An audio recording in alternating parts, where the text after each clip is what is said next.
Welcome back to the Interesting Lawyers Podcast. I'm your host, Russ Adler. And today we have a great lawyer who's been around for a long time, Bruce Zimet. By way of background, Bruce has been a member of the Florida Bar for 48 years now, 1976. Wow. He practices down here in South Florida for the most part. He's a solo practitioner for many years, and before that, he was actually a federal prosecutor with the U.S. Attorney's Office. So, Bruce, thank you very much for joining me today. My pleasure, Russell. Let's make this a fun one. Absolutely. As much fun as we can. Also, Bruce, I've known you for about 40 years. You were actually you were an adjunct professor at Nova Law School when I went there. And I've never mentioned this to you because we've remained pretty much acquaintances over the years. This is going to be the most time we spend together. Probably so, but 100%, right? It will be. But I was always a little bit afraid of you, a little bit intimidated by you. Why? Because you're a serious, hardcore guy. I thought you were a great, brilliant trial lawyer, and that's really what your reputation is. Very well known in South Florida as a criminal defense attorney, very well earned. I know that you do a lot of cases working with Fred Haddad. He has one defendant. You may have a co-defendant or something like that. And so overall, just type of cases are you handling presently? I pretty much handle federal white-collar criminal cases, some state cases, but basically it's white-collar work. Occasionally I'll go to some other areas of criminal law, but that's essentially what my practice has evolved to. Yeah, it's incredible that you've practiced almost 50 years. I don't know how that makes you feel, but let's go back. It makes me feel old, although I'll tell you, I still remember the first cases I have. I remember the names of the clients. It's just amazing how quickly 50 years goes. Right. It's incredible. Well, this is intellectually stimulating work, and it's a good way to stop from losing your mind, although many lawyers and judges have lost their minds already and are still at it. With that said, so Bruce, when we spoke yesterday, you and I were reminiscing about the way things used to be in Broward County. And Broward County, for those unaware, is the greater Fort Lauderdale area and some points north and a little bit south, and it borders on Miami-Dade County, which is Miami. But there were some great stories that you and I started exchanging about the old days involving judges that most, if not all of them, have been dead for years, but our memories of them live on. Let me just ask you right out of the box, what is your best story involving a judge? Doesn't have to be in Broward County, but that's what we were talking about. It was Broward County. It was, probably the early 80s. I'm in a trial with Fred Haddad, and we're picking a jury, and all of a sudden the judge asked us to come to sidebar, and I had no idea what it was going to be about. We come to sidebar. The judge has on the desk 8 pictures of his judicial assistant. No big deal, right? The secretary. Yeah. Yes. The thing that made it so incredible is that she had no clothes on. Nude pictures of his JA in front of us. Let me make sure that we understand what you said. You're at the courthouse in trial, and the judge calls you up to the bench and shows you nude pictures of his secretary, of his judicial assistant? That's it. And we're looking at it. I'm looking at Fred, and Fred is just like nodding and giving it a mm-hmm. And the judge is sort of giving us that look, well, I'm a macho guy, and look what control I have of my courtroom and my staff. And we just like shake our heads and go back and complete picking the jury. So let's talk a little bit more about this judge. His name really doesn't matter at this point, but I knew this guy as a real hard ass, really unpredictable. I used to be law partners with one of his former prosecutors, whom he held in contempt and threw in jail for about an hour just to assert his authority. It sounds like this guy really had a unique personality, to put it nicely, and was into virtue signaling. What were your thoughts about him? Absolutely the same thing. And for instance, back in the mid-'70s when I started, Fort Lauderdale, Broward County was still the Old South. And for instance, we had Sambo's Restaurant on Commercial Boulevard. When I started in the public defender's office, there was never a female public defender. First one got hired, Fran Cleaver, when I started. So there weren't many women trial attorneys. And this judge, every time a woman came into his courtroom, the first thing he did was say, I need to see your bar card because I want to make sure that you're really a lawyer. Today, 50 years later, that judge would be removed from the bench in a heartbeat. but that was the world that we were dealing with. Yeah, it really was a totally different world. You told me that the mid-'70s, it hadn't been many years since they had changed the rules about who could drink from certain water fountains or use certain bathrooms. When did 70s that... in early 70s Fort Lauderdale, they still had water fountains, no colored people allowed. And it's incredible. Okay? Amazing. And obviously it's repugnant, okay, but that still existed in the time. I'd say. So you started in 76. I came along in 83. So about 7 years after you, and I was handling civil cases in Broward County. So the judges that we're going to talk about today, I remember all of these guys. And the judge that you're talking about, I think he was very misogynistic. I think I heard him once refer to female lawyers as skirt lawyers, and other just really derogatory things. I particularly remember being in a motion calendar, which was a bunch of lawyers in the judges' chambers, having all these hearings in their cases, and these uncontested divorces were also heard during motion calendar. And so he grants a divorce to a woman, and he immediately says to her, "Happy hour starts at 5 o'clock at El Giardino's," which was a bar near the courthouse. Things like that. It even shocked me a little bit back then, but I guess it wasn't too shocking in their mind. It wasn't too shocking, but the bottom line, the guy's a bully, okay? And he's bullying a whole bunch of different ways, especially in this courtroom with lawyers. Another case I had actually with Fred, another situation involving this case, this judge, when you're picking a jury after the first day of jury selection, said, well, now that we've had one day of jury selection, the status of this case has changed, and I think that defendants picking a jury are more likely to flee. So I'm going to reconsider their conditions of bond, and I think they should be remanded overnight. So I'm in this case with Fred, same situation. And so Fred says, can we come sidebar, Judge? And Judge says yes. And Fred looks at this judge straight in the eye and says, you know something? Before you do that, I need a couple minutes to talk with our clients because I want to talk about a motion to recuse you because you weren't paying attention in trial because you're so busy looking at the nude photographs of your JA. So the judge looked back for a second and addressed everybody, said, all right, we'll see everyone tomorrow morning. And it's typical, if you have a bully, what do? You punch him in the mouth. And Fred, among other things, was excellent at doing that. I can see Fred doing that. Absolutely. But the overall landscape back in even the late 80s when I started up, it was the judges, I think, were all men, all male, all older men. It was just a generational thing. I just caught that wave when a lot of the judges on the bench were really older and senior, which made for some other really interesting stories. But before we leave the subject of the way that women were treated back then, I do remember that the Florida Supreme Court, in recognition that there were some issues evolving in the way that female lawyers were being treated, issued these guidelines specifically telling judges how they should and should not address females. And I remember one section of it where it literally says, do not address female lawyers as honey, sweetie, darling, sweetheart. Things that just, again, shocked me as a young 24-year-old lawyer, even in the late 80s. But for them, it was, I guess they were in a different world. Absolutely. But today, all right, and it's sort of like, well, how far has the pendulum gone? All right, I just had a matter with a federal female judge, and I was answering questions from the judge, and my answer was, yes, ma'am, no, ma'am. And after that hearing, someone came up to me and said, well, that's really improper to address a judge as ma'am.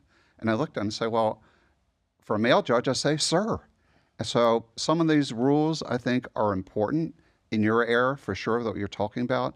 But the political correctness now seems to go be a little bit too far, at least from my perspective. Yeah, and I know that there's a lot of sensitivities. This word woke that people bat around, I don't really use it, but to me, woke just means sensitive, or maybe more sensitive than before. Sure. But obviously, you try jury trials. My advice to my clients on the civil side about jury selection and handling themselves and staying out of conflict generally is that these matters need to be handled in the same way that porcupines make love, very carefully. Of course. And those words came from my father, but I think they're more applicable now than ever. But back then, my point is back then in the late 80s, mid to late 80s, it was a bit of Wild West. I remember another judge at the same time was arrested. Someone was giving him oral sex in his car in a public parking lot. Remember that one? 1976, parking lot at the intersection of Federal Highway and Sunrise Boulevard in Fort Lauderdale. Were you involved in that case? How do you know so much? Front page of the newspapers. Everyone knew about it. You have All to right. remember, the Broward County Courthouse, very small place, nothing is a secret there. Once something happens, the whole 12 floor or 10 floors of the courthouse knew everything and were very well known. But I think it's important to understand these things that happen were bizarre. I mean, we had one judge didn't like something happening in the courtroom. There's a ruckus. He pulled out his gun and he shot the clock in the courtroom. Okay, highly noticed, national media talking about it. But the same token, the new wave of judges that followed that wave, incredibly talented people. And fortunately, I was able to work with a lot of them as a young lawyer growing up. I mean, I can count the number of lawyers I worked with that really were quality people, have turned out to be quality judges also. So I don't want to taint all of them, okay? But certainly in that era, it was pretty bizarre. In that era, it was bizarre. And the old courthouse, that nice wood paneling, it was like a little bit more homey. And apparently one of the judges thought so because it was well known that one of the judges was actually living in his chambers. I don't know what his home situation was, but he was living there, which means no commute. But I thought that was kind of interesting as well. Well, he was living there, but he wasn't living there alone. All right. He did have his parrot or parakeet, whatever it was, okay, that lived with him. Apparently, there's some marital issues that were taking place that was a safe salvage for him to be. So I guess be more attentive to his cases. Until the newspapers picked it up. Of course. So, Bruce, let's now leap forward to nowadays. I want to ask you about a couple of subjects and a couple of people who have been in the news lately associated with criminal cases. I'm talking about Sean P. Diddy Combs. I know that two of his homes, one in Star Island in Miami Beach, the other one in Los Angeles, were raided by feds, not usually the FBI, but the Department of Homeland Security pulled up and raided their homes. First of all, in your years, have you represented other high-profile people in situations like this? Yes, I have. And fortunately, okay, none of them went any further than the investigative stage, never got to the actual prosecution stage. But were search warrants served on their homes and all of that? Search warrants served, okay, subpoenas issued and so forth, but never got to the stage that they got to right now. This case is out of the Southern District of New York. So these are big boys, okay? These are the quality prosecutors in the government that are launching the investigation. And you look at this and you see it and you say, wait a second, how did they get search warrants for a house in Miami and a house in Los Angeles at the same time? It has to be a coordinated effort. So the first thing you're looking at as an attorney, defense attorney, is saying, wait a second, something's going on that allowed them to get a judge to issue search warrants in both locations. And there's basically three different things that could be happening. One, there's a wiretap. Two, there's somebody inside the organization that is cooperating with the government. Or three, all right, there's some information they've had about some kind of crime about to take place. And I don't think it's insignificant that at the same time the search warrants happened the same day, someone was arrested at the airport in Opa-locka, which indicates to me that something was coming up on a wiretap or some information about some kind of crime that had to take place, which obviously, because they issued the search warrant and served the search warrant, whatever activity they had would have to cease. So if you're representing someone like that, you're basically in a triage situation. You want to stop the bleeding. And you want to make sure, okay, at that point, that your client understands what the stakes are and what the game is. Game, not a game, but the reality is. Yeah. And one of the big difficulties with high-profile people, they're usually surrounded by a lot of yes people, all right? People that are there because they tell the individual what they want to hear. And they're not used to hearing someone come up to them and say, wait a second, okay, you can't do that. And I would use more direct language than that. And you can't be doing that. And you got to realize that you're not going to win the PR battle today. The goal is not today, but in the long run. So at the end of the day, you're not going to lose, okay, the most important thing, which is your freedom. And then you have to educate them to understand, okay, you have a lot of money.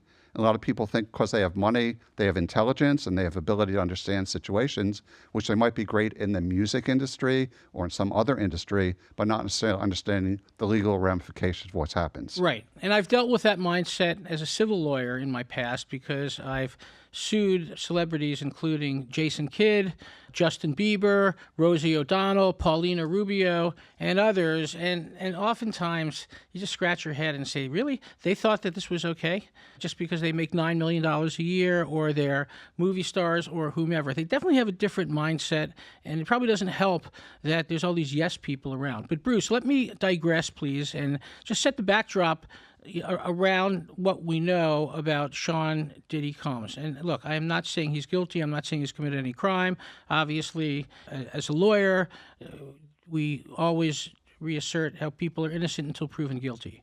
However, they did release that these search warrants were served in connection with a sex trafficking case, a human trafficking case.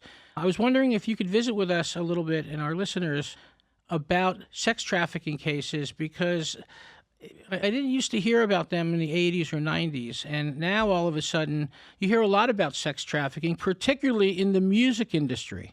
I know R. Kelly is in prison now in connection with charges of that nature. So what's the overall? What is it, and what's going on with the whole sex trafficking thing from a prosecution point of view? And I think it's sort of evolved from, trafficking of children, and it's evolved into things involving sex with children originally, but now sex involving adults. And a lot of the accusations relate to paying women, understandably paying women, monies, for them to go from place to place and be basically sex slaves on behalf of the person who's under investigation or person who's involved in the sex trafficking itself. And I think those are the essential allegations, but probably there are other things also besides that, but obviously those are the ones that are going to get the most headlines and the most public attention. Right. But this is pointed at you, Russell, This has a stench of civil lawyers pushing their civil case by trying to use the criminal process. Because we all know, there's civil lawsuits already in existence. We know one lawsuit was filed, the next day it was settled. In my experience, what's probably happened with that case, and having seen it firsthand, is that there are threats of filing a civil lawsuit, knowing what publicity is going to happen, someone saying, no, we're not going to settle, and then next day they file the case, and someone sees what the accusations are, they want to kill it right away, and they pay off the money that otherwise was being requested of them. Yeah, so just so we're clear, when you said this is about me, you're talking about the fact that in my past, I handled civil litigation against celebrities and others, right? Exactly. So for over 10 years, I handled a lot of sex abuse cases, typically against the Archdiocese, the Catholic Church, also against private individuals, and also against some celebrities here and there. And you're right.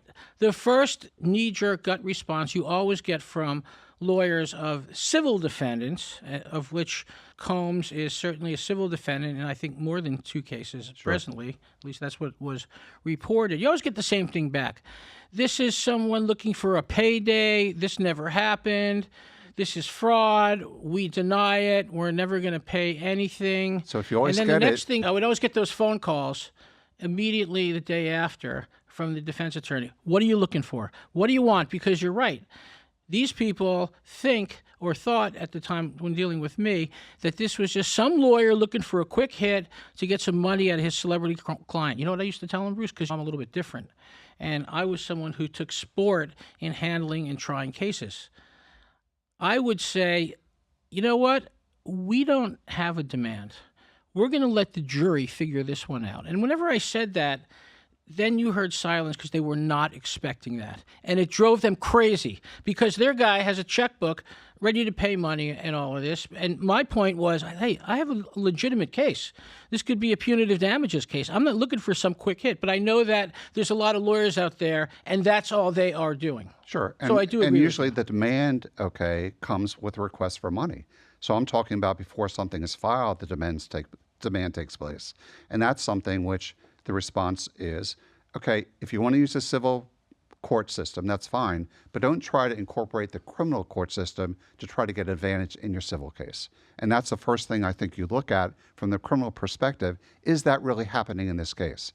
Is this something that is engineered or moving forward because of civil attorneys pushing the case and selling the case to prosecutors? Yeah, I really, especially dealing with this nonsense with celebrities, I used to be really more of a sue now and ask questions later kind of guy. As long as I had enough ammo and enough evidence to do that. And it really kind of cut to the chase, and then you could use it as leverage. But one thing that's very well known among lawyers, and I knew it at the time, you must never associate the termination or settlement of a civil case with anything that's happening in the criminal case, because that smacks of extortion. And so, I mean, I did have lawyers call me sometimes in these cases and say, your guy needs to change his story or tell the prosecutor that he wasn't correct in the first. I said, my guy's not going to lie. He didn't lie to them. He's not going to lie now. And the most that we can say if we settle it is that it's been settled. But you never precondition anything in a criminal prosecution or even initiating or going to the police on payment. So did I say that correctly? Absolutely. And you're right. That's what happens, okay, a lot of times. But the big difference, Russell, is you were a trial lawyer. You weren't a litigator, okay? People confuse the two. Litigators, okay, are people that make threats. We're going to do this, we're going to do that. It's sort of like the Jackie Mason thing. If you only do this, I'm going to do that tomorrow, that kind of stuff. You knew how to try a case, and you weren't afraid to try a case. A lot of litigators are definitely afraid to try cases, and that's what I found in the civil arena, but especially in the criminal arena. When I was a federal prosecutor, I would tell my agents, I said, when someone got arrested, I said, he's going to plead out. I said, how do you know? I said, I know his lawyer. His lawyer is a meet him and plead him kind of a lawyer. That's what he does. He never goes to trial. So this is not going to be a trial. This is going to be a plea. And you learn that and you see that. And in my mind, the lawyers that get the best results are the lawyers that try cases, are not afraid to try cases, are not afraid of losing, all right? If you're afraid of losing, you're not going to go to trial. I'm sure you've lost some cases over the years, okay? Oh, yeah. I think the best case I ever tried, I lost, okay? It wasn't because I was bad, okay? It was just the facts were, the jury was, whatever they did, they did. But you weren't afraid to lose, and that meant you weren't afraid to go to court the next time. Yeah, and the other thing about the sex abuse cases, I have mentioned this on a prior podcast, was the civil sex abuse cases, for me, were the most rewarding and satisfying cases of all to help. I mean, as a lawyer, my job was to help people solve their problems, and I really took great joy in doing that. But when you represent a survivor of sexual abuse and they are paid money, that is a form of an acknowledgement to them, and that means more than anything. Or a jury verdict stating that the jury believed the plaintiff. And it's just a really righteous cause. Another interesting thing with the Archdiocese was they would invoke a whole different body of law, canon law. Sure. And they would say, well, we have our own laws that we operate under. And then they'd have all these constitutional defenses, the free exercise clause, the establishment clause that they would try to use. Didn't go very far in those sex abuse cases. But I got to tell you, Bruce, it was righteous. And in my work, I did quite a bit of work with Jeffrey Anderson, who's a nationally prominent sex abuse lawyer. He's the guy who got like the Cardinal of Los Angeles indicted. He put dioceses into bankruptcy and has done a lot of good for a lot of survivors. Jeff once told me, and I'll never forget this, he told me, you know what, if you told me 10 or 20 years ago before I started doing this that I would lose every single one of these cases, I'd still do them. Yeah. I would still do them. Understand. Yeah, so you're right. I had several sex abuse cases. I never collected a penny for different reasons, but I would still do them all over again as well, because it's more than just about the money or the glory or the press. It's about helping people who are truly the neediest. And survivors, there's a special place in my heart for them. Understood. But one thing you have to understand, though, and one thing that's very difficult about being a criminal defense lawyer, is a lot of people associate you with the crime that you're representing your client against. Okay, so if I represent somebody in a sexual abuse case, I'm not an advocate for sexual abuse, all right? By the same token, I've represented victims of sexual abuse, all right, for free, okay? I mean, so what I believe personally, what my own morals and ethics are, have nothing to do with what I do professionally. My job professionally is to represent whoever the client is to the best of my ability, and I'm not advocating the crime that they're charged with. And a lot of people, it's interesting, a lot of prominent people that I represent have represented, you look in their past and they made all sorts of derogatory comments about lawyers, especially criminal defense lawyers. But when they come into your office and they need you, their tune is totally, totally different. And they recognize how important it is in the function. Right. It's important that their rights be observed and upheld and respected. Although I've also heard that there's a high conviction rate in these sex abuse cases when they go to trial, because they're so repugnant to juries and they're so prejudicial by their very nature. I mean, you could, as great as you are, you could only sanitize the evidence so much. Well, listen, I'm not going to change the facts. If the facts are overwhelming, all right, my client's going to get his representation or her representation, and the result's going to be based on the facts. I'm not a magician, all right? I know how to try a case. I know how to win cases. But a lot of what I do is based on sports analogies. So people ask you, well, what's your record as a trial attorney? So my answer is, well, you know something? In baseball, if you're a 300 hitter for your career, you go to the Hall of Fame. I say, as a criminal defense attorney, if I get 500%, okay, or 50% winning versus losing, I'm a superstar, all right? And so the idea of winning and losing, okay, dictating how good you are, makes no difference whatsoever.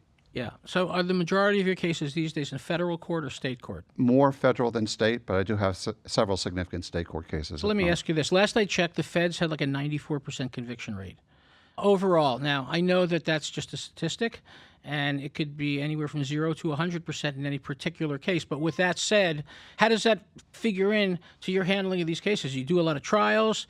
Your clients take a lot of pleas, or what happens? When we say 94% conviction rate, that's based on the cases that plead out guilty and go to trial. So the conviction rate that people going to trial is not as high.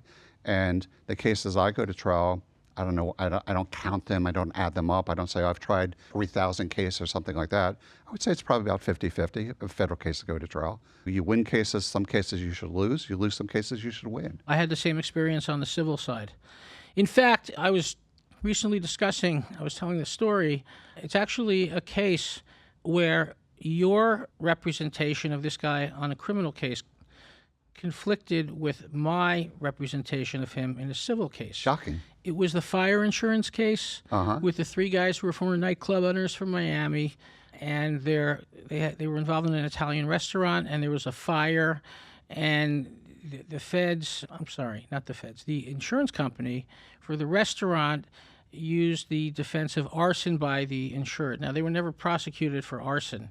That's not what the criminal case was about. But one of my clients, he had a sentencing in a federal case where he had gone to trial. You were his lawyer, and he had been found guilty, and he had a sentencing coming up. I think the trial started on Monday, and his sentencing was on Tuesday. And this was important because I knew that in federal court, when someone is sentenced for a crime, a lot of times the judge takes them right into custody and sends them right off to prison. Other times, they will give the person a break and give them some time to what's called self-surrender, to show up at the facility if they're deemed trustworthy. My problem was I needed this guy to testify. I didn't want to call him until day 3 or 4, but I didn't want to take any chances because when he was sentenced, he might not ever come back. So I literally had to call him on the second day of the trial instead. But it was this case where he apparently had given some lawyer who he thought was legit, a check for $100,000, and the lawyer himself had gotten in trouble and was doing deals to minimize his consequences, and he literally had a briefcase with $100,000 in cash in it. And my guy comes to me with the check. The lawyer says, now, here's the cash. Now, you realize this money is from drugs. It was probably wired, videoed, recorded, and everything. Yeah. And my guy said, I don't give a damn. Give me the goddamn money. So he takes the money and he leaves. And about 3 days later, the FBI shows up. They grab most of the money, but they never actually got back all of the money. And are you sure about that? He went to trial. Well, that's what I had heard. Okay. But all the more reason to put him on trial, which they did, and he was convicted. And he was sent off for a while. But fortunately, I was able to manage that. So I want to thank you for anything that you did in the past in that case to get him a self-surrender situation, because he was a really funny guy. The jury liked him. He had them laughing. I didn't want him to disappear. And ultimately, even though the defense had told me, they guaranteed me they were going to win the case, I knew then that I was going to win the case, and they were going to get burned, and that's exactly what happened. So just so you know, I didn't do it for you, Russell. It was for my client. I know. Okay. But I'm glad it worked out. I'm glad it worked out for you. Yeah, me as well. It was pretty crazy. Pretty crazy. So, Bruce, how has the practice of criminal law changed? How is the government different in these prosecutions? They're always pretty scary to hear about. And as I mentioned, I've heard that in in the music business, it was particularly dirty. There were a lot of minor girls being batted around and transported around and things like that in general. So, what do you think is going on, and what do you predict is going to happen in the Sean Combs case? I think he's in a lot of trouble, and there's some big problems. I think right now it's damage control for him. He doesn't want to make the situation worse. I mean, hopefully his lawyer tells him the fish story. You know what that story is, right? What, you opened your mouth and got caught? The only fish that gets caught is what? A fish that opens its mouth. Right. All right. So you got to keep quiet. You can't generate new evidence. You can't try to change people or control people. Those are things that really end up hurting people, okay, that are under investigation. And could be the difference between charged or not. So that's the focus on him. Obviously, we're going to learn a lot more. If there was a wiretap, and there's a lot of things that happen in the wiretap, that could be even more problematic for him. He has, from what I've heard, contacted some really quality lawyers. Howard Shrubnik's name, I think, has come up. He was with Roy Black. I don't know whether he's got retained or not, but I've heard his name being mentioned. So he's smart enough, and listen, he's been through the system before, the criminal system before, and was successful. So he knows the value of having quality representation. And I think he's smart enough to do that and listen to the attorney. As I said earlier, one of the most difficult things is a high-profile person understanding that the quarterback, sports analogy, okay, has to be the attorney, cannot be the client. And the clients that try to engineer and their defense and engineer their representation are the ones that are ultimately doomed to failure. And I think Combs at this point is doing the smart thing. Of course, whatever the facts are, obviously going to play out. And what about anything that the feds find when they're searching his house that may be unrelated to a sex trafficking investigation? Like, what if they find a bag of an illegal drug, an illegal substance? Is that a search incident? Is that something he could be prosecuted for? Because God knows what he's got in his house. Well, my guess is that the search warrant had multiple things that could be searched for. All right, not only evidence relating to the sex trafficking, but also guns, also drugs, also money. So all those things will be in play. And since it's coming out of the Southern District of New York, I would have no question that all those things will be included. So while there might be some technical search warrant issues to try to suppress it, my guess is, certainly speculating guess at this point, is that all those things will be allowed to come into trial if there ever is a trial. So if he called you up to represent him, would you take the case? I've certainly talked to him. It has to be a good match. It's like anything else. I have to like him and think that I can represent him the way I need to represent somebody. And same thing, he has to be satisfied with me. If he wants to control me and tell me what to do and be another one of his lackeys, it's not going to work. Yeah. And I don't want a divorce from him. All right. Either we'll have a first date, we'll talk about things, maybe a second date, maybe we'll go through with representation. But I've had my name in the newspaper enough. I don't need to be out there saying Zimet's representing X, Y, or Z person. Okay, I don't need that for my ego gratification. All right, that's not necessary at this point in my career. And a lot of lawyers out there want his case, not because they want to represent him. Okay, they want to know that they were his lawyer. And that's all the wrong reasons to be representing somebody. I could just see it on social media, waiting to see that post. Yeah. Who gets the case? Yeah, well, I just find that as I grow older, ego is less important to me. I deal mostly with younger lawyers who have huge egos, which, of course, if not used correctly, can be a problem. Although I think an ego is something that can also be focused into laser beam style effectiveness. Ego and self-awareness, I think, is really important. And so one of the things in teaching, because I've taught trial ad for years. You were my trial advocacy instructor, one of them. I understand. And what happened? I did really well. So all right, so maybe I was a halfway decent teacher. I owe part of it to you. There were some other phenomenal lawyers helping out. There was the intensive, the deal with you're there for like a whole weekend or something? And No, 2 weeks, I think. it was very traumatic. Dramatic. I'm still traumatized by it. But one of the things I try to talk to young lawyers, because everyone is nervous when you go in the courtroom. You were nervous, I'm sure. Yeah. And try to analyze what that nervousness is. What nervousness really is a selfish trait. You're worried about what somebody's thinking about you, as opposed to about thinking about representing your client. And if you analyze it that way, when you feel nervous, say, wait a second, this is really selfish on my part. I'm worried about myself. I should be worried about who I'm representing, my client. All of a sudden, you're still going to have some nervousness, but it isn't the same kind of nervousness. It's not like that, am I going to screw up? Same reason a lot of people don't go to trial. They're afraid of losing. What will somebody think if I lost that trial? Well, the truth is no one cares about it, all right, at all. And it's just your own sense, okay, of selfishness, how good you are, things like that, that makes the difference, I think. There's a lot of that. You still run into a lot of lawyers like that with big egos? Absolutely, of course. So what about prosecutors versus defense attorneys? Who's worse Who's worse? when it comes to that?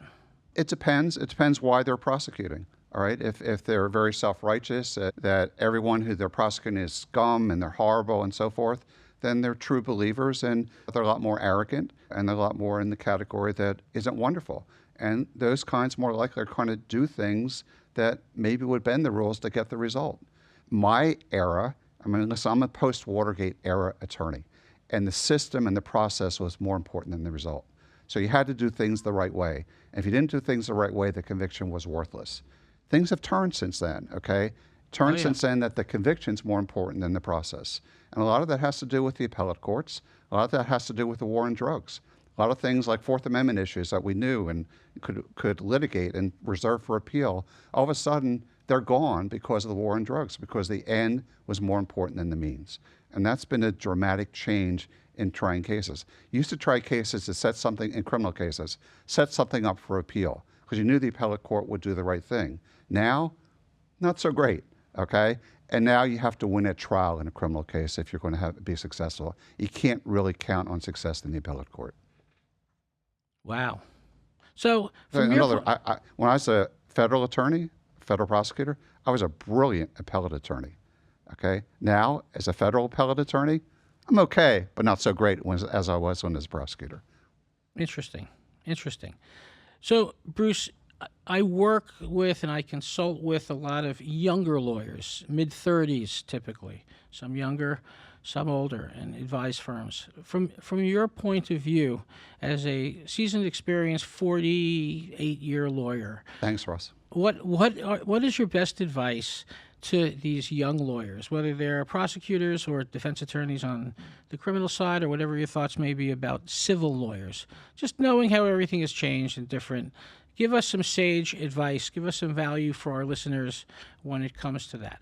First thing is, okay, you have to really want to be a trial lawyer, all right? You have to understand what a trial lawyer is and what the commitment is, number one. Number two, okay, you have to be committed to the hard work that's necessary that you need to do. Three, you have to understand, you have to develop the traits that a trial lawyer needs. I think one of the most important traits that's totally ignored is the ability to listen, all right? When I used to teach trial ad, we used to, as you know, had fact patterns where we would have witnesses and attorneys do direct examination of a witness.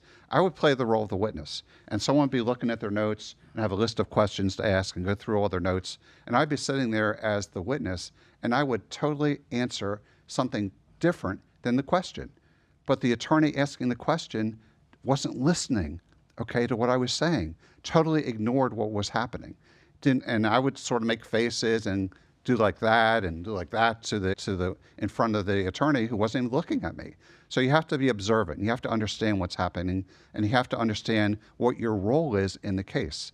The other thing I think you need to be able to do is to be able to compartmentalize and simplify.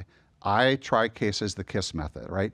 Keep things short and simple, all right? And one of the things I learned even at a young age was there's a concept called a précis. A précis is taking a lot of facts and condensing it into one short, simple statement. And that's what that's what advertisers do, that's what trial attorneys do, that's what you do, okay, in the podcast. That's something that you need to really, truly to work on. The other thing is for prosecutors, I think it's really important for a prosecutor to understand what their weaknesses are, and for defense attorneys to understand what their weaknesses are and to look at what the weaknesses are in their areas. So for instance, what do defense attorneys do most of? They cross-examine, okay? So cross-examination for a defense attorney is good. What do prosecutors do the least? They do very little cross-examination. So you want, if you're a defense attorney, okay, to understand what you do well, but what do you not do well?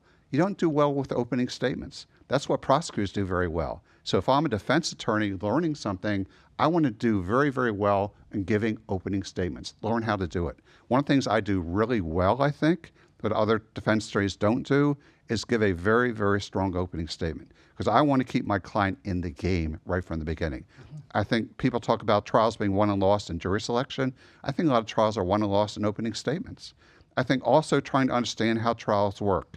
My theory how a trial works is that juries first decide what is right in a case, what should be the right result, and then they use the facts to justify what they think is right, as opposed to saying, we're going to look at this fact, and this fact, see what it adds up to. So I think you have to have a sense as to what you're doing, how the process works, and I think the most important, you need to have a theme for whatever your case is and maintain that theme all the way through. And every single thing that you do has to be part of the theme. And the last thing, Russell, you do it well. Something Fred Haddad does incredibly well, and I'll give you a story that exemplifies this, is you have to have a sense of humor, okay? You also have to be able to mock yourself, okay? Yes. Something that I do all the time in a trial, okay? If I slur something, if I screw something up, okay, and I say something that just doesn't make sense, I say, well, I guess I talk for a living, okay? That's on me. And so jurors laugh at that and say, you're not above them, you're part of them. Yeah. The goal of a trial attorney, I think, is to be basically the 13th juror in a federal case or the 7th juror in a state case. You want them to think that you are part of them.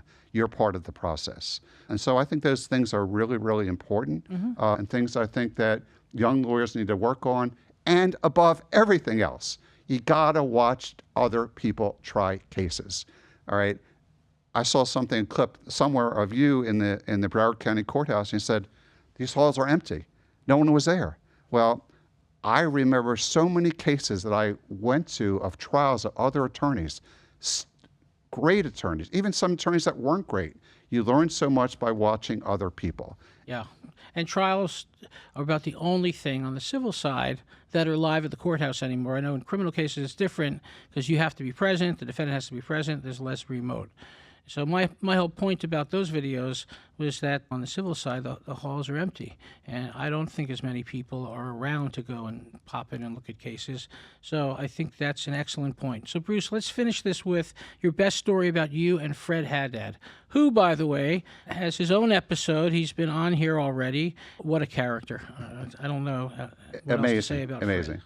So can I give you two stories? Sure. Okay.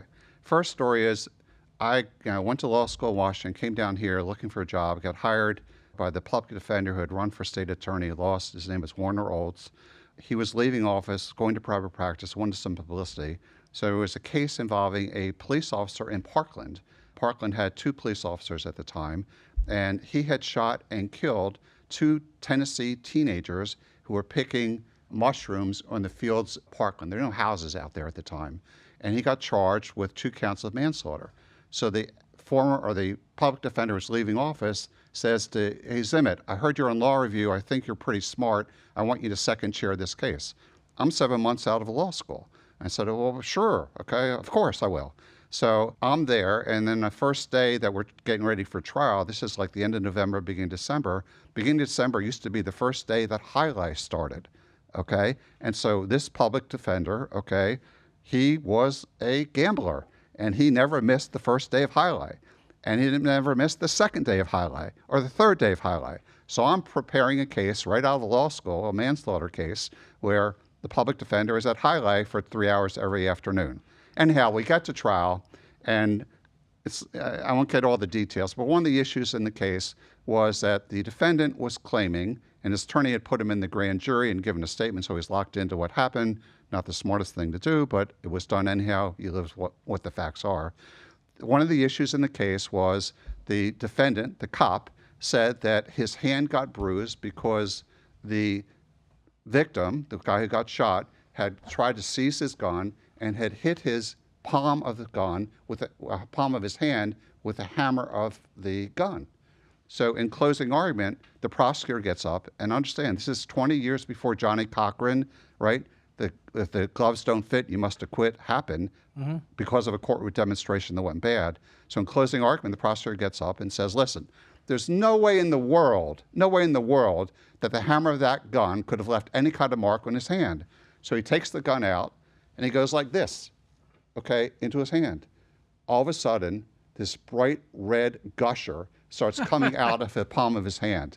And he's trying to give his closing argument. He's reaching for Kleenexes. He's putting his hand on his jacket, all sorts of things, okay, to try to stop it, try to stop the bleeding as he's giving his closing argument. Literally. Literally. So then that's the first instance I'm figuring out, okay, this is what happens in the courtroom. But back to the Fred story, we're in a federal trial. Fred, myself, and an attorney named Steve Bronis, brilliant attorney, we volunteer to represent 3 guys who are alleged to have bought a Stinger missile. And the only people that would sell a Stinger missile would be the U.S. government. Happened to be Secret Service was selling a Stinger missile, and these guys supposedly were members of the IRA. I had no idea what the IRA really, I mean, heard about what it was. They were all killers or all this or that. So we meet with these guys, nicest guys in the world to your face, okay? Genuine, decent guys, and we learned a lot about, I learned a lot about the conflict in Northern Ireland. A lot of things I have never realized whatsoever. The fight between the Protestants and the Catholics, et cetera, et cetera, et cetera, learning about it. So we go to trial, and the government calls as its last witness a individual from the British military. He's a lieutenant colonel. He comes in full dress uniform, and with him, he has a guard, his own private guard, who's also in full uniform, and he's standing right in front of the witness as he's testifying in front of the jury. And that's the picture. So Bronis says to us, this guy is killing us, okay? The jury is eating this stuff up. And he says, we got to do something. So Fred, being Fred, says, I'll take care of this. So he gets up, and his first question is to the lieutenant colonel sitting there. He said, can I call you lieutenant or should I call you colonel? And the guy looks at him and says, you can call me anything you want. And said, Fred looks at the jury, looks at Judge Gonzalez was the judge, and says, can't do that. Because if I call you what I really want to call you, I'm going to go to jail, and I don't want to go to jail. So that starts the jury laughing, okay? And then he says, okay, the jury's still laughing, still murmuring, like, I can't believe this lawyer did that, this is funny, even the judge is laughing. It changed the whole tenor of the trial. That's Fred's genius, okay, real genius. But it wasn't enough. So what Fred does then, he looks at the guy and he says, and where'd you find Gunga Din from, okay? And the entire courtroom is laughing, so much so the judge had to order a recess in the trial, okay? And that's just Fred being Fred, understanding the moment, understanding he's a smart ass, okay, no question about it, but he understands, he has the genius of understanding when and how to do something in a way that doesn't get him in trouble, but in a way really does something valuable for his client. Yeah, these are known as pattern interrupts. As something that's unexpected. It could be something funny or disruptive, but that's a big part of what I work with lawyers about to teach them, to that moment of a pattern interrupt. Because if you can get the witness off kilter, that can affect their mood, their attitude. They become more combative oftentimes, which affects their credibility. And anything can happen. So it sounds like Fred was really good. And just think what the jury's think about it. What do they remember about this witness? What they remember about this witness is they were laughing, okay, as opposed to like the serious stuff he was talking about. Mm-hmm. So really, those kinds of things you can't teach. A lot of it's instinct, but you have to understand what the moment is. And if you're not observant, you're not going to be able to execute that. Some attorneys get in there and try to be jokesters, right? They try to make all sorts of jokes, and the jurors might laugh a little bit at it, but it doesn't really do anything for their case. Yeah. It does a lot for their ego, okay, but does nothing for their client and their case. Wow. So, Bruce, 48 years in, what are your plans? I have a crystal ball here. Doesn't work very well, but just to ask you about your future. So where do you see yourself in 5 years, 10 years? Still going to be at it, or are you going to be on a golf course somewhere? So here's a sports analogy, right? So when pitchers, okay, they start winding down, the question is, do you still have speed on your fastball? I still have speed on my fastball. Maybe not quite as much as I used to. Still have enough speed. As long as I still have speed, I'll keep on doing it. My whole thing, I have an addiction to making a difference in people's lives. That's what makes me going. And that's the reinforcement I need. It's not the money part of it. It's really being a difference maker. And that's what I'm all about. So as long as I keep doing it and doing it halfway decently, I plan to keep on going. It's very admirable and spoken like a true lawyer. The real deal. And that's you, Bruce Zimet. Thank you very much for joining me on today's episode. You're welcome to come back in the future, and I hope you do. And I've enjoyed today's time with you, the most Russell, time we've ever spent. I really enjoyed it also. Thank you. Got it. Thanks, man. Have a good one. Well, that wraps this episode of the Interesting Lawyers Podcast. Thank you very much for joining us, and we'll see you next time.